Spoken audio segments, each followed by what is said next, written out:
الرجيم بسم الله الرحمن الرحيم ولا تتمنوا ما فضل الله به بعضكم على بعض۔ تمام تعریفیں اللہ رب العالمین کے لیے جس نے مجھے اور آپ کو اشرف المخلوقات بنایا، مسلمان بنایا، پیارے نبی کے امت میں پیدا کیا، قرآن مجید جیسی عظیم کتاب ہماری ہدایت کی خاطر نازل کیا۔ تمام تعریفیں، توصیفیں، کبریائی اور بزرگی اکیلا رب العالمین کی طرف لوٹتی ہیں۔ درود و سلام میرے اور آپ کے آقا پیارے نبی جناب محمد الرسول اللہ صلی اللہ علیہ وسلم پر، آپ کے آل و اصحاب پر، جن کی محنتوں کے بدولت یہ دین ہم تک مکمل طریقے سے بغیر کسی کمی اور زیادتی کے پہنچا۔ حاضرین، آج خلاصہ قرآن کا 5واں قسط ہے، جس میں ہم نے کل سورہ نساء کا اکثر حصہ جانا، سمجھنے کی کوشش کی۔ اللہ تعالیٰ سے دعا ہے کہ اللہ تعالیٰ ہم کو صحیح طریقے سے سمجھ کر اس کے مطابق عمل کرنے کی بھی توفیق عطا فرمائیں۔ تو اللہ تبارک و تعالیٰ نے سورہ نساء میں جیسا کل بتایا گیا، اکثر باتیں عورتوں کے احکامات اور عورتوں کے مسائل اور عورتوں کو بنیاد بنا کر، عورتوں کو بیس بنا کر بہت سارے احکامات اللہ تبارک و تعالیٰ نے نازل فرمائے۔ اس صورت میں سے اللہ تعالیٰ نے ایک بات یہ بتائی، لیست التوبۃ للذین یعملون السیئات حتی اذا حضر احدهم الموت قال انی تبت الآن۔ اللہ تبارک و تعالیٰ نے ایک بات یہ بتائی کہ اللہ تبارک و تعالیٰ انسان ہونے کے ناطے انسان سے غلطیاں ہو جاتی ہیں، چوک ہو جاتی ہیں، گناہ ہو جاتے ہیں، انسان سے نافرمانیاں ہو جاتی ہیں۔ اللہ تبارک و تعالیٰ انسان کی نیکیوں کی برکت سے گناہوں کو مٹا دیتا ہے۔ الحسنات یذہبن السیئات، نیکیاں انسان کے چھوٹے چھوٹے جو گناہ ہوتے ہیں اسے معاف کر دیتی ہیں، مٹا دیتی ہیں۔ جیسا کہ کل بتایا گیا کہ ہر فرض نماز کے بعد 33 مرتبہ سبحان اللہ، 33 مرتبہ، 30 پر 3 مرتبہ الحمدللہ، 30 پر 4 مرتبہ اللہ اکبر پڑھتے ہیں تو اللہ چھوٹے گناہوں کو معاف کر دیتا ہے، اگرچہ کہ سمندر کے کف کے برابر، سمندر کے جھاگ کے برابر کیوں نہ ہو۔ لیکن اللہ نے ایک بات یہ بھی بتائی، اللہ تعالیٰ اس آدمی کی توبہ قبول نہیں کرتا جو گناہ کرتا ہے، گناہ پہ گناہ کرتا ہے، نافرمانیوں پر نافرمانی کرتا ہے، خطاؤں پر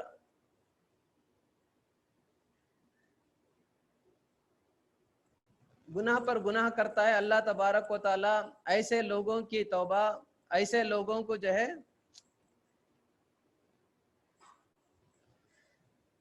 اللہ تبارک و تعالیٰ ان لوگوں کی توبہ قبول نہیں کرتا جو توبہ نہیں کرتے یا اس امید سے آس بنائے بیٹھتے ہیں کہ جب بڑھاپے کو پہنچ جائیں گے، عمر لمبی ہو جائیں گی، تب جا کر ہم اللہ تعالیٰ سے معافی مانگ لیں گے، اس طرح کی جو امید کرتے ہیں۔ اللہ تبارک و تعالیٰ نے فرمایا کہ وَلَيْسَتِ التَّوْبَةُ لِلَّذِينَ يَعْمَلُونَ السَّيِّئَاتِ حَتَّى إِذَا حَضَرَ أَحَدَهُمُ الْمَوْتُ، موت کو دیکھنے کے بعد فرعون نے بھی توبہ کی۔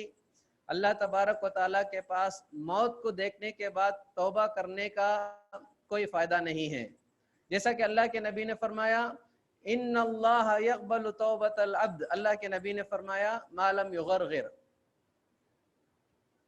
کہ انسان کو جب تک غرغرے کا عالم نہیں آ جاتا، سکرات کا عالم نہیں آ جاتا، اس سے پہلے تک انسان اگر گناہوں سے معافی مانگ لیں، توبہ کر لیں، اللہ تعالیٰ توبہ قبول کرنے والا ہے۔ لیکن موت کو دیکھنے کے بعد، موت کو اپنے آنکھوں سے دیکھنے کے بعد، ملک الموت کو آنکھوں سے دیکھنے کے بعد توبہ کرنے کی کوشش کرے گا، اللہ تعالیٰ اس وقت کی توبہ قبول نہیں کرتا۔ اللہ تعالیٰ نے یہ بات بتائی۔ اسی طرح عورتوں کے حقوق کے متعلق اللہ نے سورۃ النساء میں احکامات یہ بھی بتائے کہ پچھلے زمانے میں ایک تصور پایا جاتا تھا۔ تصور کیا تھا؟ عورتوں کے مال کو مرد جائز سمجھتے تھے، عورتوں کے مال کو حق تلفی کرتے تھے، دبا لیتے تھے۔ جیسا کہ مہر کا مال ہے، مہر کے پیسے ہیں جو ہے مرد عطا دیتے نہیں تھے، اسی طرح عورتوں کی جو بھی چیزیں ہوتی تھی، جو بھی پیسے ہوتے تھے، مرد اسے جو ہے اپنے اوپر خرچ کر لیتے تھے. تو اللہ تبارک و تعالیٰ نے فرمایا یہ تمہارے لیے حلال نہیں ہے کہ تم عورتوں کا مال زبردستی سے حاصل کرو. اللہ تبارک و تعالیٰ نے یہ بات بتائی. سورۃ النساء میں اللہ تعالیٰ نے ایک لمبی فہرست گنائی، ایک لسٹ بتایا. لسٹ کیا ہے؟ کن کن عورتوں سے مرد نکاح نہیں کر سکتے ہیں، کن کن لوگوں سے، کن کن عورتوں سے نکاح کرنا حرام ہے. اللہ تبارک و تعالیٰ نے لنتنا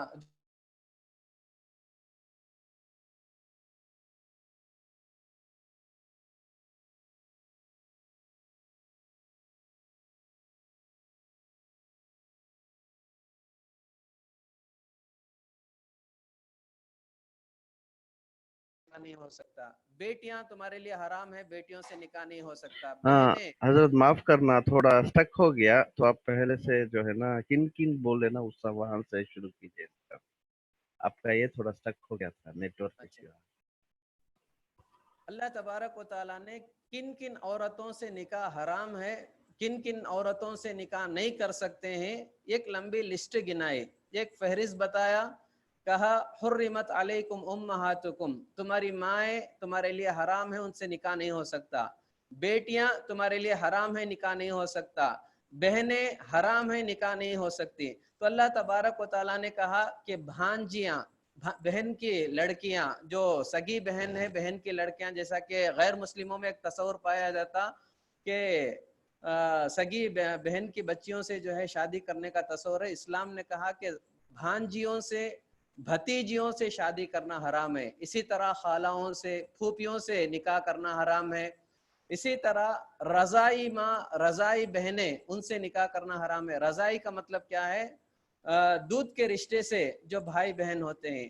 جیسا کہ وہ زمانے میں چیز، آج کے زمانے میں تو ہم یہ تصور بھی نہیں کر سکتے ہیں، کیونکہ ایک عورت جو ہے آج جو مدت اللہ تعالیٰ نے مقرر کیا کہ 2 سال تک اپنے بچے کو دودھ پلائے گی. آج ماں اپنی صحت کے لیے، اپنی خوبصورتی کو دھیان دیتے ہوئے اپنی اولاد کو تک دودھ نہیں پلاتی. لیکن پچھلے زمانے میں ایک تصور تھا کہ جو ہے دائیا کے پاس بچوں کو دودھ پلانے کے لیے دیتے تھے، جیسا کہ اللہ کے رسول کو حلیمہ سعدیہ کے پاس جو ہے دودھ پلانے کے لیے بھیجا گیا.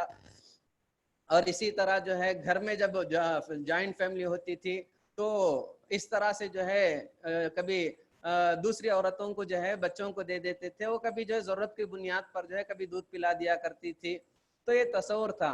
جب بچہ کسی ماں کی چھاتی سے دودھ پی لیتا ہے تو وہ جو ہے اس کی سگی ماں کی طرح ہو جاتی ہے. اللہ کے نبی نے فرمایا یحرم من الرضاعۃ ما یحرم من النسب، جس طرح نسب کی وجہ سے ماں بہن حرام ہو جاتی ہیں، ان سے نکاح نہیں کر سکتے، اسی طرح جو ہے اگر کوئی بچہ بچپن میں شیرخواری کی عمر میں کسی دوسری عورت کی چھاتی سے دودھ پی لیتا ہے تو وہ اس کی ماں بن گئی، اس کی بیٹیاں اس کے لیے بہن ہو جاتی ہیں، اور اس کا شوہر اس کے لیے باپ ہو جاتا ہے، باپ کا مقام پا لیتا ہے. تو ایسی ماں، رضائی بہنوں سے شادی نہیں کر سکتی. اللہ تبارک و تعالیٰ نے ایک لمبی فہرست گنائی. میں آپ سے درخواست کروں گا کہ یہ ضرور آپ مطالعہ کریں. اگر عورتیں ہیں تو سورۃ النساء کی تلاوت ضرور کریں، اس کی تفسیر پڑھیں، اس کا خلاصہ پڑھیں اور اس کے بارے میں جاننے کی کوشش کریں. میں مختصر طور پر آپ کو بتا دیا. اللہ نے ایک لسٹ بتایا کہ کن کن عورتوں کے ساتھ مرد نکاح نہیں کر سکتا. اللہ تعالیٰ نے یہ بات بتائی. تو اسی طرح اللہ تبارک و تعالیٰ نے ایک بات یہ بھی بتائی وَلَا تَتَمَنَّوْا مَا فَضَّلَ اللَّهُ بِهِ بَعْضَكُمْ عَلَى بَعْضٍ، یعنی اللہ تعالیٰ نے اس آیت میں چاہے مرد ہو چاہے عورت ہو، حسد کے جذبات کو اپنے اندر پیدا کرنے سے روکا.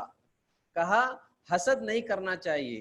ذَلِكَ فَضْلُ اللَّهِ يُؤْتِيهِ مَن يَشَاءُ، اللہ تبارک و تعالیٰ کا فضل ہے. اللہ تبارک و تعالیٰ جسے چاہے مرد بناتا ہے، جسے چاہے عورت بناتا ہے، جسے چاہے خوبصورت بناتا ہے، جسے چاہے خوبصورت میں کمی کر سکتا ہے، جسے چاہے مالدار بنا سکتا ہے، جسے چاہے غریب بنا سکتا ہے، جسے چاہے سمجھدار بنا سکتا ہے، جسے چاہے کم عقل دے سکتا ہے، جسے علم کے اونچا مقام دے سکتا ہے. کچھ لوگ علم حاصل کرنا چاہے تو بھی علم نہیں مل سکتا، کسی کو علم دیتا ہے، کسی کو ہنر دیتا ہے. تو یہ اللہ تعالیٰ کا فضل ہے. اللہ تعالیٰ اپنے فضل کو جسے چاہے دیتا ہے. تو اللہ تعالیٰ کی نعمتوں میں جو ہم کو دیا ہے ہم کو اس میں خوش رہنا چاہیے. اللہ تبارک و تعالیٰ نے کہا وَلَا تَتَمَنَّوْا مَا فَضَّلَ اللَّهُ بِهِ بَعْضَكُمْ عَلَى بَعْضٍ. اللہ تبارک و تعالیٰ نے جس کو جو دیا ہے اس میں خوش رہنے کی عادت ڈال لو. دوسروں کو دیکھ کر حسد کرنا، دوسروں کو دیکھ کر جلس ہونا، دوسروں کو دیکھ کر جلنا یا ان کی نعمت کے چھن جانے کی آرزو کرنا، شریعت اسلام کہتا ہے کہ حرام ہے، یہ جائز نہیں ہے، یہ اچھی بات نہیں ہے. کیونکہ ہم نماز پڑھتے ہیں، ہم روزہ رکھتے ہیں، ہم عبادت کرتے ہیں، ہمارے نام اعمال میں نیکیاں بڑھتے جاتے ہیں، لیکن دوسروں کو دیکھ کر جلنے سے، حسد کرنے سے ہماری نیکیاں جل جاتی ہیں، ہماری محنت سے کی ہوئی عبادتیں ضائع ہو جاتی ہیں، بیکار ہو جاتی ہیں. جیسا کہ اللہ کے نبی نے حدیث میں فرمایا ایاکم والحسد فإن الحسد یأکل الحسنات کما تأکل النار الحطب. کہ جس طرح حسد سے اپنے آپ کو بچائے رکھو، دوسروں کو دیکھ کر جلنے سے اپنے آپ کو بچائے رکھو، کیونکہ یہ دوسروں کو جلنے کی جو صفت ہے، جلنے کی جو کیفیت ہے، اس کی وجہ سے تمہاری نیکیاں جل جاتی ہیں. کیسے جلتی ہیں؟ جس طرح آگ سوکھی لکڑی کو کھا جاتی ہے، بالکل اسی طرح حسد ہماری نیکیوں کو کھا جاتے ہیں. تو آدمی جو ہے حسد کرنا، جلنا، یہ جذبہ نہیں ہونا چاہیے. اللہ تبارک و تعالیٰ نے بڑی تفصیل سے اس کے بارے میں سورۃ النساء میں بتایا. اس کے بعد اللہ تبارک و تعالیٰ نے سورۃ النساء میں فیملی کی جو لائف ہے، فیملی کی جو زندگی ہے، اس کے تعلق سے اللہ تبارک و تعالیٰ نے فرمایا الرجال قوامون علی النساء. الرجال قوامون علی النساء، یہ بہت اہم آیت ہے. خصوصاً آج کے زمانے میں بہت ہی ضرورت ہے اس چیز کی کہ ہم اس آیت کو فالو کریں. ورنہ آج کیا ہے، میڈیا رہیں، لوگوں کی ذہنیت رہیں یا لڑکیوں کی ذہنیت رہیں، بچپن ہی سے کہہ کر پالا جاتا ہے کہ میرے گھر کا لڑکا ہے، اور بچپن ہی سے بات جو ہے ذہن میں ڈالی جاتی ہے کہ لڑکی اور لڑکا دونوں برابر ہیں. یہ آ کر سننے میں تو اچھا ہے، بات کرنے میں تو اچھا ہے، میڈیا میں بیٹھ کر ڈیبیٹ کرنے میں تو اچھا ہے، لیکن ہمارا پیدا کرنے والا خالق، ہمارا پیدا کرنے والا مالک نے یہ بات بتا دیا کہ اللہ تعالیٰ نے مردوں کو فضیلت دی ہے عورتوں کے اوپر.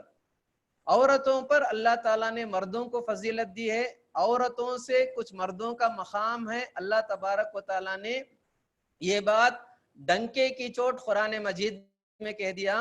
کیوں؟ ہمارا پیدا کرنے والا بہتر جانتا ہے کہ کون طاقتور ہے، کس کے اندر کمزوری ہے. اس کی دو وجہ اللہ تعالیٰ نے قرآن مجید میں بتایا کہ اللہ نے عورتوں پر مردوں کو کیوں فضیلت دی.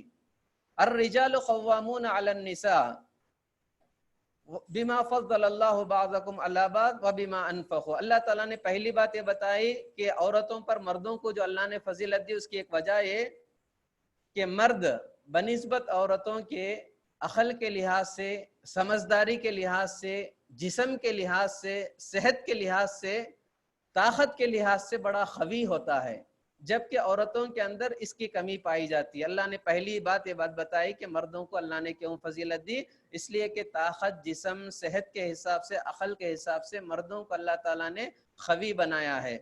دوسری بات اللہ تبارک و تعالیٰ نے بات بتایا وَبِمَا أَنفَقُوا. اللہ نے مردوں کو عورتوں پر فضیلت اس لیے دیا ہے کہ مرد ذمہ دار ہوتا ہے عورتوں کا، مرد نگران ہوتا ہے عورتوں کا. عورتوں کی جو ضروریات ہوتی ہیں، عورتوں کے اور بچوں کے کھانے پینے کا انتظام، ان کے کپڑوں کا انتظام، ان کی زندگی ضروریات جو ہوتی ہیں، اس کا نگران مرد ہوتا ہے. اللہ نے عورت کو نگران نہیں بنایا. مرد جائے گا، مرد کمائے گا، محنت مزدوری کرے گا، تجارت و کاروبار کرے گا، جتنا اسے فائدہ ہوگا، جتنا اسے انکم ہوگا، وہ لا کر گھر پہ جو ہے استعمال کرے گا. عورت گھر کی نگران ہے. مرد باہر کی ذمہ داری سنبھالے گا، عورت گھر کی ذمہ داری سنبھالے گی. عورت شوہر کو خوش رکھے گی، شوہر کو دیکھ بھال کرے گی، بچوں کی تربیت کرے گی، اور جو ہے شوہر کے مال کی حفاظت کرے گی. شوہر کے نہ ہوتے وقت وہ جو ہے اپنی عصمت اور اپنی عفت کی حفاظت کرے گی. اللہ تبارک و تعالیٰ نے یہ بات بتایا کہ مرد نگران ہوتا ہے، مرد ذمہ دار ہوتا ہے. اللہ کے نبی کی ایک حدیث ہے، یاد رکھنا چاہیے، ہر مرد کو بھی یاد رکھنا چاہیے، ہر عورت کو بھی یہ بات یاد رکھنی چاہیے۔ اللہ کے نبی نے فرمایا لن یفلح قوم ولوا امرهم امرأۃ، اللہ کے نبی نے فرمایا ہرگز ہرگز وہ گھر کامیاب نہیں ہوگا، ہرگز ہرگز اس گھر میں خوشیاں نہیں آئے گی، ہرگز ہرگز وہ قوم کامیاب نہیں ہوگی جس گھر میں مرد کی بات نہیں چلتی، عورتوں کی چلتی ہے، جس گھر میں عورتوں کو حکمران بنا دیا جاتا ہے، جس سوسائٹی اور سماج میں عورتوں کو حکمران بنا دیا جاتا ہے۔ لن یفلح قوم ولوا امرهم امرأۃ، ہرگز وہ، اللہ کے نبی کی بات سچی ہے، اللہ کی نبی کی بات سچی ہے، اللہ کی بات سچی ہے، اس سے بڑی سچی کس کی بات ہو سکتی ہے؟ اللہ کے نبی نے فرمایا وہ گھر میں خوشیاں، وہ گھر کامیاب نہیں ہو سکتا جس میں عورتوں کا حکم چلتا ہے، عورتوں کی بات چلتی ہے۔ آج کے زمانے میں کیا نہیں ہوتا، عورت، بیوی یا جو بھی ہو، ماں، عورت کی بات زیادہ چلتی ہے، عورت اٹھو والی تو اٹھتا، بیٹھو والی تو بیٹھتا، عورت طے کرتی کہ کس کے پاس بات کرے گا، کس کے پاس نہیں بات کرے گا، عورت طے کرتی کہ کہاں خرچ کرے گا، کہاں نہیں خرچ کرے گا، عورت طے کرتی ہے کہ مرد اپنی ماں باپ سے جا کر ملے گا یا نہیں ملے گا، عورت طے کرتی ہے کہ ماں باپ کو مہینے کے پیسے دینا ہے یا نہیں دینا ہے۔ اللہ حفاظت کریں، کئی بہنوں کو یا کئی لوگوں کو اس بات پر اعتراض بھی ہو سکتا ہے کہ حضرت ایسی بات کر رہے ہیں کہ عورتوں کو گرا کر، ڈیگریڈ کر کے مردوں کو بڑا چڑھا کر بات کرتے ہیں۔ ہرگز نہیں، اگر آپ کو تکلیف ہوتی ہے تو میں معافی چاہتا ہوں، لیکن یہ اللہ کا قانون ہے۔ اگر یہ میڈیا کو یہ بات اگر مل بھی جاتی ہے تو اسے رکھ کر جو ہے بات کا بتنگڑ بنائیں گے، عورت مرد سون سب برابر ہیں، واقعی بہت ساری چیزوں میں برابر ہو سکتے ہیں، لیکن اللہ نے جو قانون بنایا ہے، اللہ کا قانون یہ ہے کہ مرد کو اللہ نے فضیلت دی ہے عورتوں پر، مرد نگران ہے، عورت جو ہے اس کے ماتحت رہے گی، عورت کے ذمہ گھر چلانا ہے، دیکھ بھال کرنا ہے، بچوں کی تربیت کرنا ہے، یہی اس کی ذمہ داری اللہ تعالیٰ نے بتائے۔ مرد باہر کی ذمہ داری سنبھالے گا، عورت گھر کی نگرانی کرے گی، گھر سنبھالے گی۔ اللہ تبارک و تعالیٰ نے بات بتایا کیونکہ پیدا کرنے والا بہتر جانتا ہے کہ کس کے اندر کیا کیپیسٹی ہے۔ اللہ نے جس کو جو کیپیسٹی دیا ہے صحیح میں اس کا استعمال ہونی چاہیے۔ بعض مرتبہ کیا ہوتا ہے، مرد گھر میں برتن مانجتا ہے، عورت باہر کمانے کے لیے جاتی ہے، مرد جو ہے گھر میں گھر کو جھاڑو دیتا ہے، عورت باہر کمانے کے لیے جاتی ہے۔ گھر میں برتن مانجنا، گھر میں جھاڑو مردوں کو دینا عیب کی بات نہیں ہے، بیوی کی مدد کرتے ہوئے گھر جھاڑنا بھی چاہیے، برتن مانجنا بھی چاہیے، کپڑے سکھانا بھی چاہیے۔ اللہ کے نبی کی سنت ہے۔ اللہ کے نبی نبوت کا کام کرنے کے بعد جب ماں عائشہ سے پوچھا گیا کہ اللہ کے نبی گھر میں کیا کرتے ہیں، تو اللہ کے نبی نے فرمایا اللہ کے نبی اپنے جوتوں کو خود سی لیا کرتے تھے، اپنے کپڑوں کو سی لیا کرتے تھے، اور جو ہے میرے کاموں میں ہاتھ بٹاتے تھے، بکری سے جو ہے دودھ دھویا کرتے تھے، دودھ نکالا کرتے تھے۔ اللہ کے نبی کی سنت ہے۔ بیوی کا ساتھ دینا، بیوی کا ہیلپ کرنا، بیوی کی مدد کرنا مردوں کے لیے اچھی بات ہے، لیکن بیوی کو سب کچھ بنا کر، بیوی کو حکمرانی دے کر، بیوی کے اشارے پر اگر شوہر ناچتا ہے تو شریعت اس کی اجازت نہیں دیتا، کیونکہ اللہ نے مردوں کو ایک مقام دیا۔ آپ دیکھ سکتے ہیں اس کی مثال، اللہ نے دن میں 5 وقت جو اذان دینے کی ذمہ داری ہے وہ مردوں کو دیا، عورتوں کو نہیں دیا۔ امامت کرنا مردوں کی امامت مرد کر سکتا ہے، عورت نہیں کر سکتی ہے۔ اور اسی طرح آپ بہت سارے معاملے میں دیکھ سکتے ہیں، جمعے کی بات ہے، جمعہ قائم کرنا مردوں کے ذمہ ہے، عورتوں کے ذمہ نہیں۔ عید کو قائم کرنا، عید کی نمازیں پڑھانا یہ مردوں کے ذمہ ہے، عورتوں کے ذمہ نہیں۔ تو یہ ہمارا پیدا کرنے والا نے ایک نظام بنایا ہے، تو اس کے مطابق ہم کو فالو کرنا چاہیے۔ جب کبھی اللہ کے نظام کو ہم توڑتے ہیں، اللہ کے قانون کو توڑتے ہیں، جب جا کر فساد پیدا ہوتا ہے، مصیبتیں کھڑی ہوتی ہیں۔ مثال کے طور پر ایک میں بات آپ کو بتاؤں، ایک 10-15 سال پہلے کال سینٹر کا بڑا سسٹم تھا، بڑا ریل پھیل تھا، بی پی او اور کال سینٹرز جو تھے، اس میں کیا ہوتا تھا، یہاں لوگ بیٹھ کر جو ہے باہر والوں کے لیے کام کرتے تھے۔ اس میں ہوتا کیا تھا، اللہ نے کہا دن بنایا محنت کرنے کے لیے، رات بنایا سونے کے لیے، آرام کرنے کے لیے، دن کی تھکن دور کرنے کے لیے۔ تو کال سینٹر کا پورا سسٹم کیا ہو گیا، راتوں میں لوگ جا کر محنت کرتے تھے، دن میں آ کر سوتے تھے۔ جب لوگوں کے سونے کا وقت ہوتا تھا، کال سینٹر میں کام کرنے والے، بی پی او میں کام کرنے والے رات میں کام کے لیے نکلتے تھے۔ زیادہ دن نہیں چلا، کیوں؟ اللہ کے قانون کی خلاف ورزی تھی۔ اللہ نے رات کو آرام کرنے کے لیے بنایا، دن کو جو ہے کام کرنے کے لیے بنایا. اگر ہم اللہ کے قانون کی خلاف ورزی کریں گے, رات میں کام کریں گے, دن میں جو ہے آرام کریں گے, دن میں سوئیں گے, طبیعت ساتھ نہیں دی, اس کے بعد بہت جلدی وہ سسٹم ختم ہو گیا. تو یہ اللہ کا قانون ہے, اللہ تبارک و تعالیٰ نے یہ قانون بنایا ہے. تو اللہ نے جسے جس لائق بنایا, جس مقام پر رکھا ہے, اس مقام پر ہم کو رہنا چاہیے, اس میں حد سے تجاوز کرنے کی کوشش نہ کریں. اسی طرح اللہ تعالیٰ نے آگے بتایا فالصالحات قانتات, جو نیک بیویاں ہوتی ہیں, صالح عورتیں ہوتی ہیں, شوہر کے مطیع اور فرما بردار ہوتی ہیں, شوہر جیسا کہتا ہے, شوہر کی بات مانتی ہیں, شوہر کی آواز پر اپنی آواز کو بلند نہیں کرتی ہیں. یہ خوش نصیب عورتیں ہیں جن کے تعلق سے اللہ نے اور اللہ کے نبی نے بڑی تعریف قرآن و حدیث میں بیان کیا.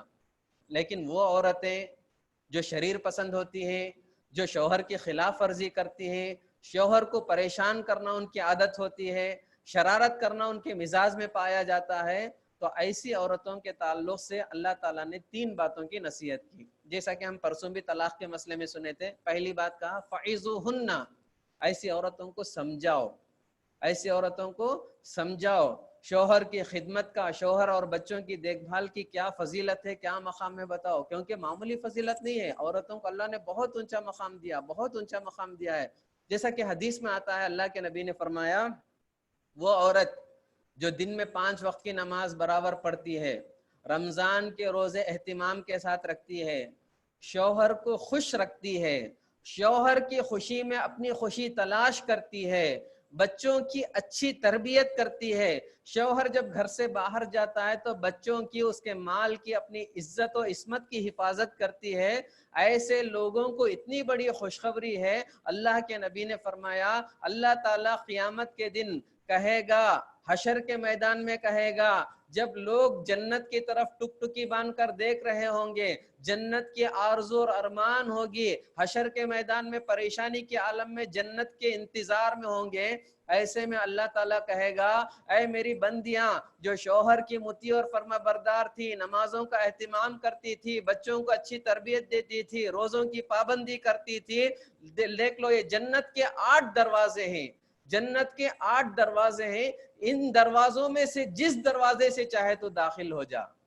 اللہ اکبر, سوچ کر دیکھیے عورتوں کو اللہ نے کتنا بڑا مقام دیا کہ جنت کے جس دروازے میں سے تو چاہے داخل ہو جائے. کس کا مقام ہے معلوم ہے؟ صدیق اکبر حضرت ابو بکر صدیق رضی اللہ عنہ, جو صاحب الغار تھے, پیارے نبی کے رفیق اور ساتھی تھے, ان کو اللہ تعالیٰ یہ مقام دیا تھا کہ جنت کے 8 دروازے میں سے جس دروازے میں چاہے داخل ہو جاؤ. حضرت ابو بکر کا مقام ان عورتوں کو ملے گا جو شوہر کی خدمت دیکھ بھال کرتی ہے, اس کو خوش رکھتی ہیں, اس کی خوشی میں اپنی خوشی تلاش کرتی ہیں, بچوں کی اچھی تربیت دیتی ہیں. تو اتنا بڑا مقام اللہ تبارک و تعالیٰ نے دیا, جو نبیوں کا مقام ہے, جو شہداء کا مقام ہے, جو صالحین کا مقام ہے, جو صدیقین کا مقام ہے, اللہ تعالیٰ عورتوں کو اتنا بڑا مقام دے گا. تو جو ہے اللہ تعالیٰ نے کہا کہ ان کو سمجھاؤ, عورتوں کو سمجھاؤ. اگر نہیں سمجھتی ہیں بستر میں, ان کو بستر سے ان کو جو ہے ان سے الگ ہو جاؤ, سدھر جائیں گی, سمجھ جائیں گی. پھر بھی اگر نہیں سمجھتی ہیں تو جو ہے ہلکے پھلکے مار جو ہے سمجھانے کے لیے, سیدھے راستے پر مارنے کے لانے کے لیے شریعت نے اس کی بھی اجازت دی ہے. تو اللہ تبارک و تعالیٰ نے سورہ نساء میں یہ بات بتائی اور کہا کہ اگر شوہر بیوی میں بنتی نہیں ہے, شوہر بیوی کی بات جو ہے سنبھلتی نہیں ہے, تو آپس میں صلح کرنے کی کوشش کرو. شریعت کبھی رشتے کو توڑنے کے بارے میں کبھی بات نہیں کرتا. جیسا کہ بتایا گیا اللہ تعالیٰ کو حلال چیزوں میں سب سے ناپسندیدہ چیز طلاق ہے. تو جو ہے رشتہ شوہر بیوی کا ٹوٹے, کبھی اسلام اس بات کو پسند نہیں کرتا. شریعت نے کہا کہ آپس میں صلح کرو, انڈرسٹینڈنگ لاؤ, مل بیٹھ کے بات کرو, کیونکہ ٹائم لگے گا. کیونکہ عام طور پر شوہر بیوی کے جو جھگڑے ہوتے ہیں اس کی بنیاد کچھ بھی نہیں ہوتی.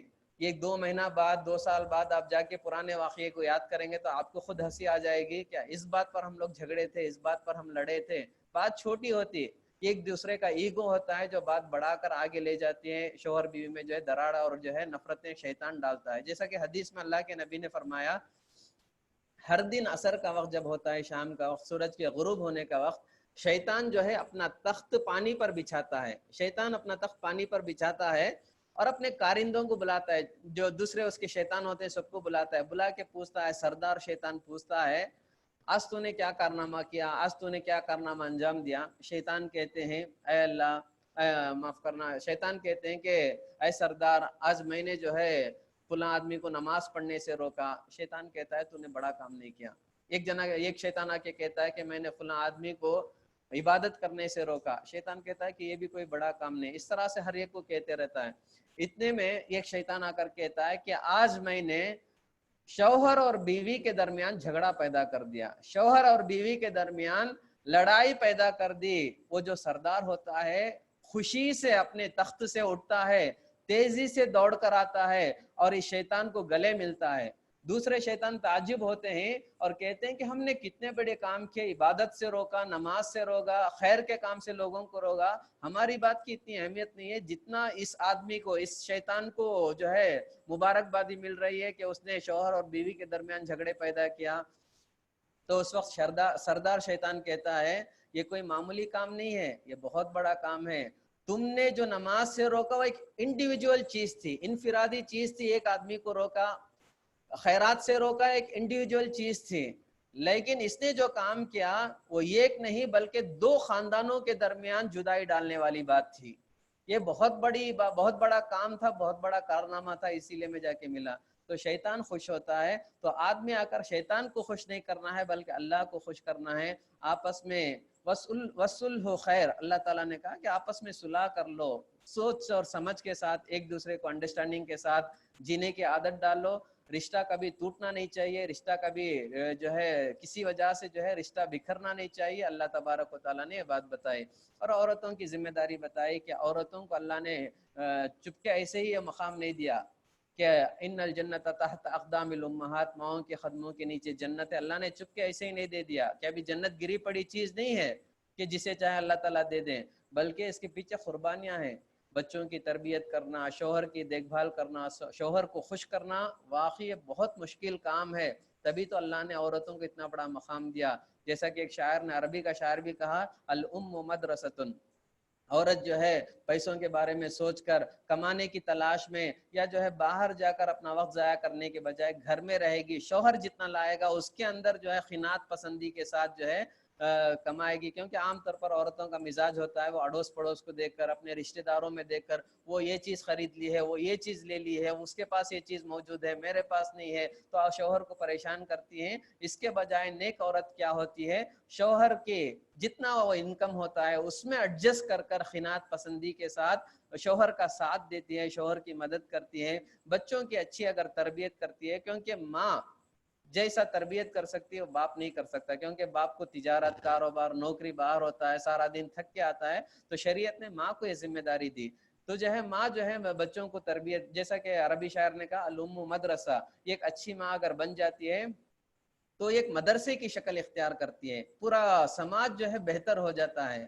جیسا کہ نیپولین جو حکمران تھا اس نے کہا مجھے ایک اچھی ماں لا کر دے دو, میں تمہیں ایک اچھی سوسائٹی اور سماج جو ہے اچھے سے اچھا سماج میں تمہیں دیتا ہوں. ایک ماں سدھر جاتی ہے تو ایک گھر سدھر جاتا ہے, ایک خاندان سدھر جاتا ہے, ایک سماج سدھر جاتا ہے. تو جو ہے عورتوں کو شریعت نے اتنا بڑا مقام دیا, کہا کہ عورتوں کے قدموں کے نیچے جنت ہے. تو عورت کیسی ہونی چاہیے, عورت جو ہے اچھی مزاج کی ہونی چاہیے, خوش مزاج ہونی چاہیے, شوہر کی دیکھ بھال کرنے والی ہونا چاہیے, شوہر کی خدمت کرنے والی ہونا چاہیے, شوہر کو خوش کرنے والی ہونا چاہیے, شوہر کی خوشی میں اپنی خوشی تلاش کرنے والی ہونا چاہیے, شوہر کی غیر حاضری میں اس کے مال, اس کے اولاد کی اور اس کی عصمت کی حفاظت کرنے والی ہونا چاہیے, شوہر کی ناشکری کرنے والی نہیں ہونا چاہیے, شوہر کی ہر معاملے میں اس کے دکھ اور سکھ میں ساتھ دینے والی ہونا چاہیے, شوہر کی اور اللہ تعالیٰ کی شکر ادا کرنے والی ہونا چاہیے. ایک حدیث مجھے یاد ہے, اللہ کے نبی نے فرمایا جب میں معراج کو گیا تھا میں نے دیکھا کہ کثیر تعداد میں وہاں عورتوں کو میں نے دیکھا, جہنم میں جلنے والی زیادہ کون تھی, عورتیں تھیں. تو عورتوں کو بڑی پریشانی ہوئی. عورتوں نے اللہ کے نبی سے پوچھا, اے اللہ کے نبی ہم عورتوں کی کثیر تعداد ہونے کی وجہ کیا ہے, ہم جہنم میں کیوں کثیر تعداد میں ہوں گے؟ تو اس وقت اللہ کے نبی نے فرمایا تکثرن اللعن, 2 وجہ ہے جس کی وجہ سے عورتیں زیادہ جہنم میں جائے گی. پہلی چیز تکثرن اللعن, کیا ہے, تم زیادہ لان تان کرتی ہو. جب زیادہ غصہ آتا ہے اور غصہ آتا ہے تو ہمیشہ سامنے والے کو برا بلا کہتی ہو, ہمیشہ جو ہے لان تان کرتی ہو. کبھی عورتیں جو بد زبان ہوتی ہیں گالیاں دے دیتی ہیں, اپنی اولاد کو تک نہیں چھوڑتی, بہت سارے گالیاں نکل جاتی ہیں, بعد میں اسے بھی افسوس ہوتا ہے. تو اللہ کے نبی نے فرمایا جب تم جو ہے زیادہ لان تان کرتی ہو ایک وجہ ہے جس کی وجہ سے تم جہنم میں زیادہ جاؤ گی، اور اسی طرح وَتَكْفُرْنَ الْعَشِيرَ، شوہروں کی ناشکری کرتی ہو، زندگی بھر احسان کرو پھر بھی زبان سے کیا نکلتی، کیا کیا میرے لیے. اس میں زیادہ نہیں بولنا ہے. اللہ کے رسول کی ایک حدیث میں آپ کے سامنے بتا دیتا ہوں. اللہ کے نبی نے فرمایا عورتوں کے ساتھ زندگی بھر تم احسان کرو، عورتوں کے ساتھ زندگی بھر تم اچھا سلوک کرو، اگر کبھی اس کی خواہش تم پوری نہ کرو، کسی وجہ سے یہ خواہش پوری نہ کرو، تو عورت فوراً کہہ دیتی ہے ما رأیت فیک خیرا خط، بیوی کہے گی آج تک تم نے میرے ساتھ کیا کیا، آج تک میرے ساتھ تم نے کیا کیا، کبھی میرے ساتھ اچھا نہیں کیا، ہمیشہ میرے ساتھ ایسا ہی کرتے ہیں. تو اللہ کے نبی نے فرمایا کہ عورتوں کی مزاج ہے، ایک شوہروں کی نافرمانی کرتی ہے، ایک جو ہے ہمیشہ زبان سے بے تکے جملے استعمال کرتی ہے جس کی وجہ سے جہنم میں جاؤ گے. تو سورہ نساء میں اللہ تعالیٰ نے عورتوں کو بیس بنا کر، عورتوں کو بنیاد بنا کر بہت سارے گھریلو مسائل کو جو ہے اللہ تعالیٰ نے ذکر کیا کہ عورتوں کا مقام کیا ہے، کیونکہ عورتوں کو بہت اونچا مقام، جیسا بتایا گا بہت اونچا مقام اسلام نے دیا. تو عورتوں کے تعلق سے اللہ تعالیٰ نے تفصیل سے سورہ نساء میں یہ بات بتائی. اس کے بعد اللہ تبارک و تعالیٰ نے ایک بات بتائی، یا ایھا الذین آمنوا لا تاکلوا اموالکم بینکم بالباطل، اے ایمان والو تم ایک دوسرے کا مال باطل طریقے سے نہ کھاؤ، باطل طریقے سے ایک دوسرے کا مال نہ کھاؤ. آیت تو دکھنے میں چھوٹی نظر آ رہی ہے، لیکن ہماری عبادتوں کا انحصار، ہماری بندگی کا انحصار اس آیت پر موجود ہے. یعنی اللہ تبارک و تعالیٰ کہتا ہے کہ باطل طریقے سے، حرام طریقے سے، غلط طریقے سے ایک دوسرے کا مال نہ کھاؤ. آیت تو چھوٹی ہے لیکن احادیث میں پیارے نبی نے بڑی وضاحت کے ساتھ یہ بات بتا دی، کیونکہ ہمارے حلق سے اترنے والا ایک ایک لقمہ بھی حلال ہونا چاہیے. اگر حرام ہوگا ہماری کوئی عبادت قبول نہیں ہوگی. اللہ کے نبی نے جیسا فرمایا ایک آدمی دور دراز سفر سے آتا ہے، مسافر کی دعا اللہ ضرور قبول کرتا ہے، کیونکہ ایسی پریشانی، سفر کی پریشانی میں بھی جب اللہ کو یاد کرتا ہے تو مسافر کی دعا اللہ ضرور قبول کرتا ہے. کچھ لوگ ہیں جن کے اللہ دعا قبول کرتا ہے، ان میں سے ایک مسافر ہے، ضرور اللہ دعا قبول کرتا ہے. اسی لیے جب بھی ہم سفر کرتے ہیں اللہ تعالیٰ سے دعائیں کرتے رہنا چاہیے، اپنے لیے، اپنے مرحوم ماں باپ کے لیے، ساری امت کے لیے دعا کرتے رہنا چاہیے. تو اللہ کے نبی نے فرمایا ایک آدمی دور دراز سفر سے آیا، سر کے بال جو ہے پرا گندے بال ہیں، غبار آلود ہے، چہرے میں سب جو ہے دھول بھرا ہوا ہے. اللہ تعالیٰ کے سامنے ہاتھ پھیلا کر دعا کرتا ہے، اے اللہ مجھے یہ دے دے، میری یہ ضرورت پوری کر، میری یہ پریشانی دور کر دے. اللہ تعالیٰ کہتا ہے انا یستجاب لہا، اس کی دعا اللہ کیسے قبول کرے گا؟ مشربہ حرام ملبسہ حرام، کہ اس کا کھانا حرام کا ہے، اس کا پینا حرام کا ہے، اس کے کپڑے حرام کے پیسوں سے خریدے ہوئے ہیں، اور اس کی غذا اور اس کا بدن حرام کی غذا سے پلا ہوا ہے، تو اللہ تعالیٰ اس کی دعا کیسے قبول کرے گا؟ تو ہم لوگوں کو کھانے پینے میں بڑا احتیاط کرنا چاہیے، بڑا اہتمام کرنا چاہیے، اور صرف حلال روزی ہم کو کھانا چاہیے. حرام چیزیں اگر ہم کھائیں گے ہماری بندگی، ہماری عبادت بیکار ہو جائے گی. تو اللہ کے نبی نے، اللہ تعالیٰ قرآن میں کہتا ہے کہ باطل طریقے سے ایک دوسرے کا مال نہ کھاؤ. باطل طریقے سے ایک دوسرے کا مال کھانے سے کیا مطلب؟ باطل طریقے سے کھانے کا مطلب یہ ہے کہ سامنے والے کا نقصان کر کے ہم فائدہ اٹھانا، اسی کو باطل طریقہ کہتے ہیں. مثال کے طور پر چوری کرنا، ہم سامنے والی کی کوئی چیز چوری کرتے ہیں تو گویا کہ ہم نے سامنے والے کو نقصان پہنچایا ہے. تو چوری کرنا، ڈاکے ڈالنا، اور اسی طرح سے دوسروں کا مال، دوسروں کی پراپرٹی کو جو ہے اپنا حق جتانا، اس میں جا کر دوسروں کی پراپرٹی کو ہڑپ کرنا، دوسروں کے مال کو ہڑپ کرنا، یہ باطل طریقہ ہے. اسی طرح سود کے پیسے، سود کے لین دین، انٹرسٹ میں جو ہے لینا، انٹرسٹ میں دینا، اور جو ہے انٹرسٹ کے حساب جو ہے کرنا، اس میں سے جو انکم آتا ہے اس سے ہمارا جو ہے کھانے کا سورس بنانا، یہ جو ہے باطل طریقہ ہے. اسی طرح ناپ تول میں کمی کرنا، 1 کلو کے بجائے 900 گرام ڈال دینا، یا جو ہے 1 کلو کے بجائے 750 800 گرام ڈالنا، تو ناپ تول میں کمی کرنا، ڈنڈی مارنا کہتے ہیں جسے، یہ ناپ تول میں کمی کرنا، یہ بھی باطل طریقے سے ہوا. اسی طرح سے جو ہے بیٹ باندھنا،